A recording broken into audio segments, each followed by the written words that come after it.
What if the most dangerous moment isn't the act itself, but the feeling just before it? How much emotion can the human mind carry before reason gives way? Is rage a decision or a collapse? At what point does love stop being devotion and become something lethal? And if a single moment can erase a lifetime, how would you know? You were standing at the edge before it was too late. Quiet tension. It rarely begins with violence. More often, it begins with a feeling, a moment of realization, a text message read twice, a door left unlocked, a truth discovered too late to be ignored and too early to be processed. Crimes of passion are not usually planned. They are not calculated in silence or executed with distance. They erupt, and when they do, they leave behind a question that lingers long after the crime scene is cleared. Why did this happen? Act 1. The myth of snapping. In courtrooms, headlines, and whispered conversations, crimes of passion are often reduced to a single phrase. They just snapped. But the human mind does not fracture in an instant. Psychologists tell us that what looks like sudden violence is often the final collapse of pressure that has been building for months or years. Jealousy, fear of abandonment, humiliation, loss of control. These emotions don't arrive all at once. They accumulate quietly, stacking one on top of another, until the mind reaches a breaking point. Crimes of passion are not about anger alone. They are about overwhelming emotional flooding, a moment when logic, consequence, and restraint are temporarily drowned out by feeling. Act 2. The role of intimacy.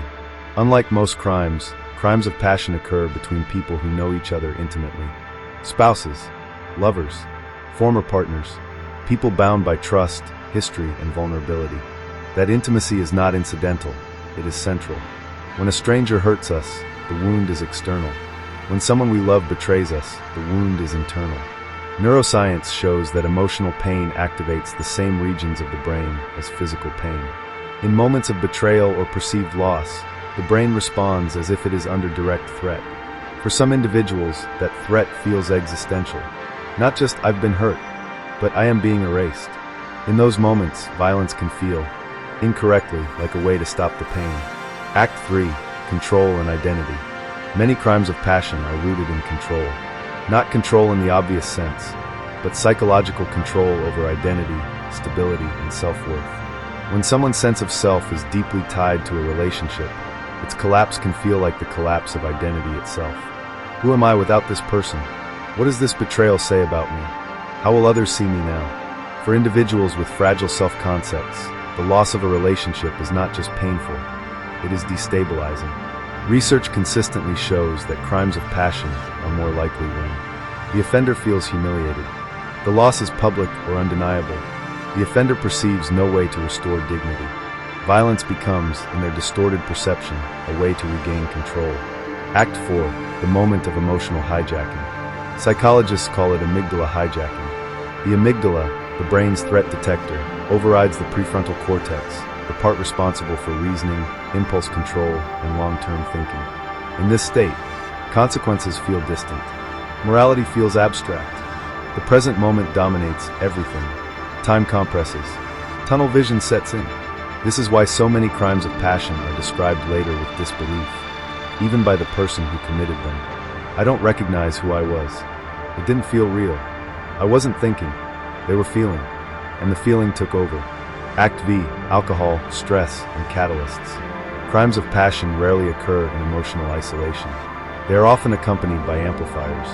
Alcohol, sleep deprivation, financial stress, ongoing conflict, mental health struggles. These factors weaken emotional regulation long before the critical moment arrives. Alcohol, in particular, reduces inhibition and increases emotional reactivity, making explosive responses more likely. The crime may happen in minutes, but the conditions that made it possible often took years to form. Act 6. Why some people and not others? Millions of people experience betrayal, heartbreak, and rage. Very few commit violent crimes. So what separates them? There is no single answer, but patterns emerge. Crimes of passion are more likely when individuals have poor emotional regulation skills, a history of unresolved trauma, rigid beliefs about ownership or entitlement in relationships, difficulty tolerating rejection or loss, a lack of healthy coping mechanisms. These traits do not excuse violence. but they help explain vulnerability to emotional collapse under stress. Act 7. After the act. What follows a crime of passion is often not relief, but devastation. The emotion that fueled the act fades, reality returns, and what remains is irreversible damage. Families destroyed, lives lost, communities searching for understanding. Many offenders express immediate remorse, not because they didn't mean what they felt, but because the permanence of their actions arrives too late. Crimes of passion are not crimes without intent. They are crimes where emotion overwhelms intention. Act 8. Prevention and a hard truth. The most uncomfortable truth about crimes of passion is this. They are often preventable, not through prediction, but through intervention. Emotional literacy, mental health support, early recognition of warning signs, removing weapons from volatile situations, taking threats and instability seriously. Crimes of passion thrive in silence, where emotions are suppressed until they explode. A quiet warning. Crimes of passion remind us of something unsettling. The human mind is capable of extraordinary compassion and extraordinary destruction, not because people are monsters, but because emotion, when left unchecked, can overpower reason. The danger is not feeling deeply.